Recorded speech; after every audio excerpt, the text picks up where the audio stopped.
Welcome back to Open Window Politics. They're going to be doing a prediction between Gavin Newsom and the current Vice President, J.D. Vance. This is post the recent 2025 election results, which ultimately ended up being a great election for Democrats. So I'm going to be taking part of that into consideration as we do this prediction between these two candidates. So most of these states will stay the same, just the nature of American partisanship. It just, most people already know who they're voting for, so there are safe, likely, and a few lean states. I could, this is based, most of this, on the 2024 election results, which is why it doesn't look quite as good for Democrats. I'm going to change a couple of them up here. So we get Delaware, Connecticut, and Rhode Island safe, and then New York safe.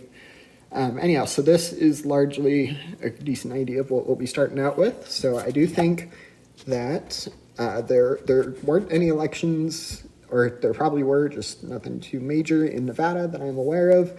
Let me know if I'm wrong in the comments, but I do think that between Newsom and Vance, that I think Newsom, if the election were to be held today, Democrats just, and Newsom, he wasn't running for office himself, but he was the kind of the leader behind the proposition, I think it was Prop 50, that Democrats were hoping to counteract the gerrymander in Texas with the gerrymander in California to gain 5 seats for the Democrats, and that passed by a pretty big margin. So I do think that Gavin Newsom would probably have a decent chance in Nevada, so I'm going to go with tilt blue.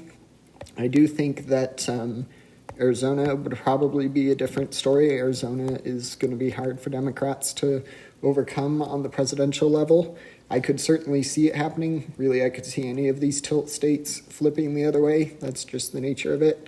Not too many voters decide pretty much every American election, just a couple independents and swing voters in these core 7 swing states. But like I said, I don't think that the Democrats' momentum will be enough to win the state of Arizona. So that is going to be 11 electoral college votes for J.D. Vance. And then these two states in the other half of the Sunbelt, the eastern half, we get to Georgia and North Carolina. I think I'm going to have a split vote on each of these.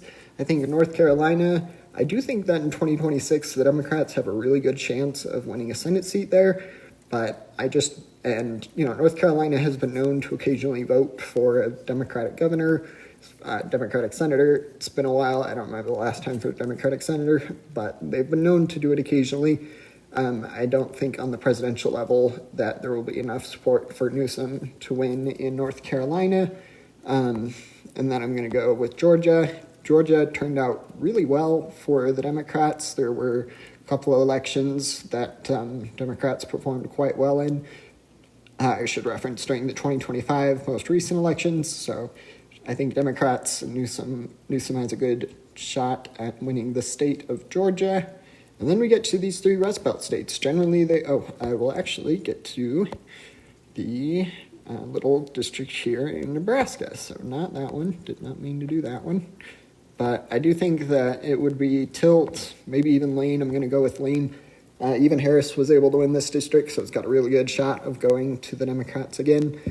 But now we will get to the Rust Belt. So these 3 states are ultimately going to determine who the next president is. If I did the math correctly, let's say hypothetically that Pennsylvania goes to, so Newsom can win 2 of these and still win.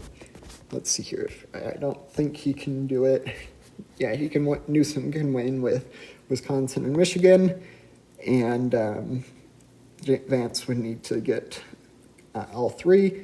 Or let's see here. He could probably win with the state of Pennsylvania and Michigan, or you could, that would need to be the combination. But I do think that each of these states are going to be voting together if the election were to be held today. There were great elections for Democrats in Pennsylvania, and Pennsylvania is generally the state that I consider the most likely to flip red, while Wisconsin and Michigan remain blue. But I do think if I were to call it, that Newsom would be able to win the Rust Belt. it's been looking good for Democrats there. And there was, of course, the judge election in Wisconsin. I don't remember when that was, a couple of months ago, and that turned out very well for the Democrats. So there's clearly momentum, and we'll have to ultimately see what ends up happening. It's not even a guarantee these two people will be the party's candidates, but still fun to do a little prediction. Feel free to let me know if you have any questions. Don't forget to like and subscribe. Thanks. Bye.